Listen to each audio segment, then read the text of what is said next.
Hi, this is wheel class demo for making the body of a teapot with a hand building technique. So first of all, I just found a plastic container in my kitchen that had a nice round shape.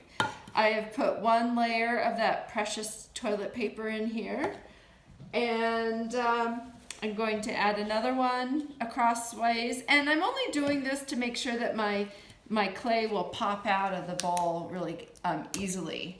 So, and I'm going to tape it in so it doesn't just kind of fall in when I put the clay in there.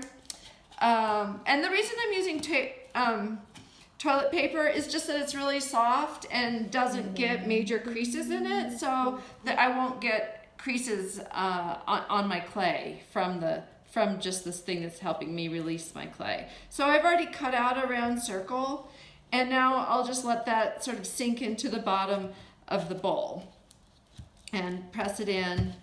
Maybe use a rib to ensure that I'm really getting all the details of the shape. And then I can let it set up in there if I had time, but I'm making videos, so I'll just pop it right out and then just put it aside to set it up. I already have two that I allowed to stiffen a little bit, so they're right here. Now these aren't really deep, so I'm going to have a different kind of teapot shape than the one that I threw, but I think it's good to just explore a lot of different options. So I've got my water and a brush, putting my water along this outside edge, scoring.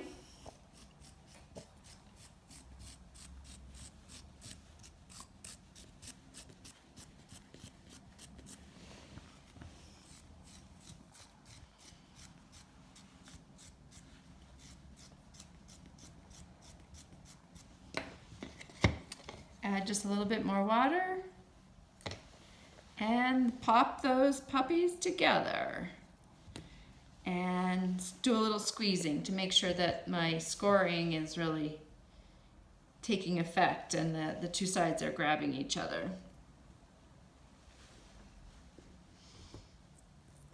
Now I feel like there's still some gaps there, so that's a good opportunity for me to roll out a coil to fill them.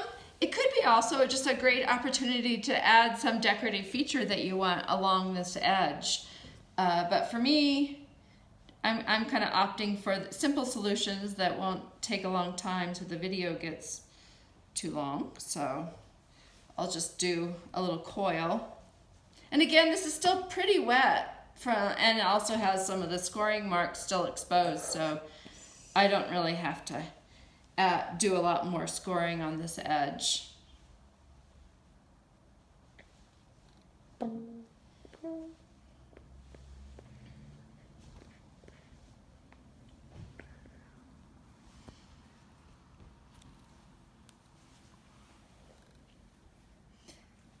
This is kind of, the shape reminds me ever so slightly of some of the shapes from the lecture that's posted on Blackboard under the Teapot collaboration folder.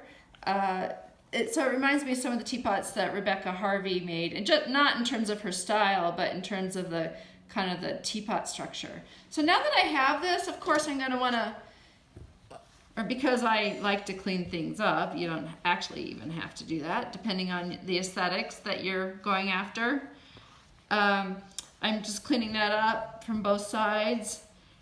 And the fun thing about this shape is I have a lot of options now as to how I could choose to orient this teapot. Like, my bowl had a natural bottom to it, so my first thought was, oh, I'll just put it like this, and then I'll have a spout, you know, something like this that will actually just kind of come off of here, and then maybe a really big gestural handle over here.